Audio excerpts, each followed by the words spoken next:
नमस्कार दोस्तों, धोरा क्लासेस पर एक बार पुनः आप सभी का स्वागत है। दोस्तों बात करेंगे स्पेशल बीएसटीसी एग्जाम 2022 को लेकर, जिसको एआईओएटी एग्जाम बोलते हैं। काफ़ी बच्चों के बार बार मैसेज कमेंट आ रहे हैं कि सर अब हमारा जो एग्ज़ाम है वो काफ़ी क्लोज है, तो ऐसे में हम कितना एक टारगेट सेट करें कि हमारा एक अच्छी कॉलेज में एडमिशन हो जाए, जिसको आप कह सकते हो सेफ स्कोर, कि आपका सेफ स्कोर इस बार इस एग्ज़ाम में कितना रहेगा और कम समय में आप अब अच्छी तैयारी कैसे कर सकते हैं। यानी बचे हुए जो आपके पास में 4 से 5 दिन है, आप इस समय में कैसे आप अच्छी प्रिपरेशन करके अच्छे मार्क्स ला सकते हैं, इस बात को लेकर हम इस वीडियो में डिस्कशन करने वाले हैं। देखिए, आप लोगों में से अधिकतर जो लोग हैं वो 12वीं पास हैं।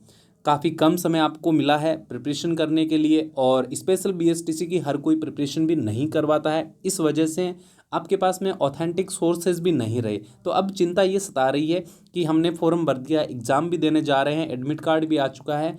तो अब सवाल ये है कि अगर अच्छा स्कोर नहीं होगा तो एडमिशन नहीं होगा, एडमिशन नहीं होगा तो हमारे साथ में एक तरह से क्या होगा, धोखा होगा। घर वाले भी पूछेंगे कि क्या किया तूने एग्ज़ाम में। तो अभी इस वीडियो में मैं आपको कुछ पॉइंट बताऊंगा, आप उन पर ध्यान दीजिएगा। डेफिनेटली आप थोड़ा सा अच्छा स्कोर कर पाओगे जितना आपने पहले सोच रखा है, ठीक है। अब यहाँ पर देखिए, मेनली आपको क्या क्या ध्यान रखना है।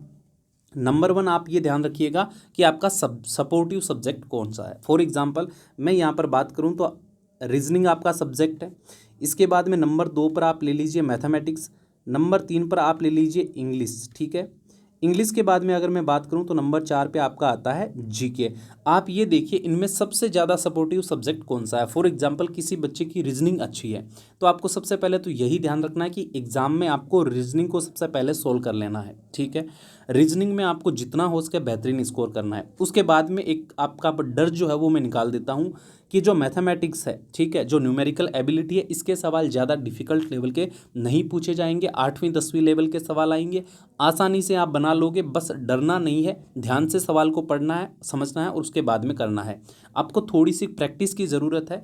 जितना भी टाइम आपके पास में बचा हुआ है आप प्रैक्टिस कीजिए। आप मॉक टेस्ट लगाइए या प्रैक्टिस सेट लगाइए, या कोई प्रीवियस ईयर क्वेश्चन पेपर मिलता तो वो आप लगाइए। अगर आपके पास में कोई सोर्स नहीं है कि हम कहाँ से प्रैक्टिस सेट लगाएं, कहाँ से हम टेस्ट लगाएं, अगर आप 3 से 4 टेस्ट लगा लेते हो तो डेफिनेटली आप इसमें अच्छा स्कोर कर लोगे, इसमें कोई डाउट नहीं है। देखिए, कट ऑफ जो है वो डिपेंड करता है कि कौन से स्टेट में कितनी सीटें हैं उस बात के ऊपर, लेकिन स्कोर आप पर डिपेंड करता है कि आप कितना कर सकते हो। तो आपको प्रैक्टिस करने की आवश्यकता है। अगर प्रैक्टिस सेट आपको कहीं पर नहीं मिल पा रहे हैं, या आप ऐसा प्रैक्टिस सेट आपको नहीं मिल पा रहा जिस पे आप भरोसा कर सको, तो आपको कम से कम 100 लोगों को इस वीडियो सेशन में कमेंट करना है, ताकि आपके लिए मैं बेहतरीन प्रैक्टिस सेट ला सकूं और प्रैक्टिस सेट आपको करवा सकूं, ठीक है। आपको इस बात के लिए तो ज़्यादा से ज़्यादा कमेंट करना है, तभी मुझे पता चल पाएगा कि आप में से कितने लोग इंटरेस्टेड है। इसके बाद में इंग्लिश जितना हो सकता है आप कीजिएगा, ठीक है। साथ में वो डिसेबिलिटी पर्सन से रिलेटेड क्वेश्चन आते हैं, वो ज़्यादा डिफिकल्ट लेवल के नहीं आते हैं, तो उसमें आपको डरने की आवश्यकता नहीं। इसके बाद में आपका जीके हो गया।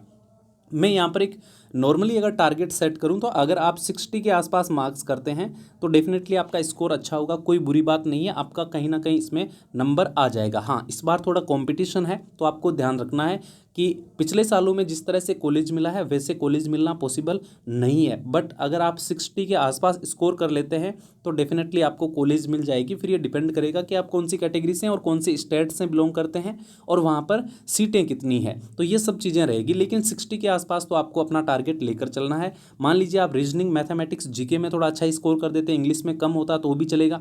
अगर इंग्लिश में अच्छा, जीके में कम है तो भी आपका स्कोर चलेगा। तो आपको ये टारगेट रखना है कि 60 के आसपास जैसे तैसे करके आपको पहुंचने की कोशिश करनी है, और ज़्यादा से ज़्यादा आपको फोकस करना है टेस्ट सीरीज पर, प्रैक्टिस सेट पर। प्रैक्टिस सेट आपके पास में होना जरूरी है। बिना प्रैक्टिस सेट के एग्जाम देने जाओगे तो एग्जाम में कुछ भी नहीं कर पाओगे। हाँ, इसमें नेगेटिव मार्किंग नहीं है, फिर भी तुक्के नहीं लगते हैं।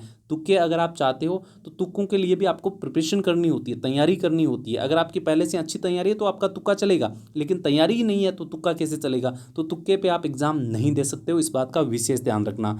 जीके को लेकर काफ़ी बच्चे कह रहे थे कि सर जीके की कैसे प्रिपरेशन करें, तो जीके में मैं आपको कह सकता हूं कि आप 10 से 12 सवाल सही कर सकते हैं। अगर आप योर एग्जाम हेल्पर की स्प्रिंट ई बुक ले लेते हैं तो इसके अंदर स्टैटिक जीके के total 31 most important topics include किए गए हैं। तो 31 टॉपिक्स जो है आप यहाँ से अगर प्रैक्टिस करते हैं तो डेफिनेटली 10 से 12 सवाल आप बना लोगे, क्योंकि इसमें ऐसे सवाल लिए गए हैं जो सबसे ज़्यादा पूछे जाते हैं। ठीक है, जो सबसे ज़्यादा पूछे जाते हैं, सबसे ज़्यादा इंपॉर्टेंट है। तो यहाँ पर टॉपिक वाइज आपको सारे फैक्ट्स वगैरह मिल जाएंगे। तो ये ई बुक जो है ये आपके लिए कहीं ना कहीं डूबते को तिराने वाली बात जैसी है कि आपको तैरा सकती है, एग्जाम पार करवा सकती है। जीके में अगर आप वीक है तो जीके यहाँ से आप कवर कर सकते हो।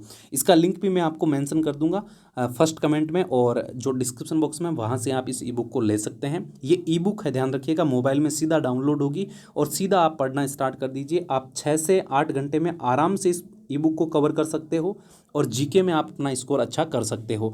रीजनिंग के लिए आपको रेगुलर लाइव क्लास मिल रही है, तो वहाँ से आप रीजनिंग कवर कर सकते हो। और रीजनिंग की मैंने पर्सनली आपको 14 से 15 क्लासें करवाई है। अगर आप वो देख लोगे तो रीजनिंग में आप अच्छा स्कोर कर लोगे, कोई डाउट नहीं है। मैथ्स में मैंने आपको बता दिया, मैथ्स में ज़्यादा डीपली सवाल नहीं आते हैं, टाइम कंज्यूमिंग नहीं आते हैं, बेसिक सवाल आते हैं, तो डरने की कोई आवश्यकता नहीं है। लेकिन सवाल लगाना जरूरी है, प्रैक्टिस करना जरूरी है। तो प्रैक्टिस सेट फिलहाल हमारे पास में अवेलेबल नहीं है। अगर आप कहोगे तो मैं कोशिश करूंगा अवेलेबल करवाने की। अगर आप 2 से 3 प्रैक्टिस सेट अच्छे से लगा लेते हैं तो आपको ये विश्वास हो जाएगा कि आप 60+ तक पहुंच जाओगे बिना डर बिना झिझक के। ठीक है, बाकी आप ये ई बुक जरूर एक बार चेकआउट कर लेना, डेफिनेटली आपका यहाँ से 10 से 12 सवाल जो स्कोर है वो यहाँ से सेट हो जाएगा। ठीक है, तो बाकी दोस्तों मिलते हैं नेक्स्ट वीडियो में। उम्मीद है आपको ये वाला वीडियो सेशन पसंद आया तो लाइक और शेयर करना मत भूलिएगा। कोई भी सवाल है तो कमेंट कीजिएगा, मैं कोशिश करूँगा रिप्लाई करने की।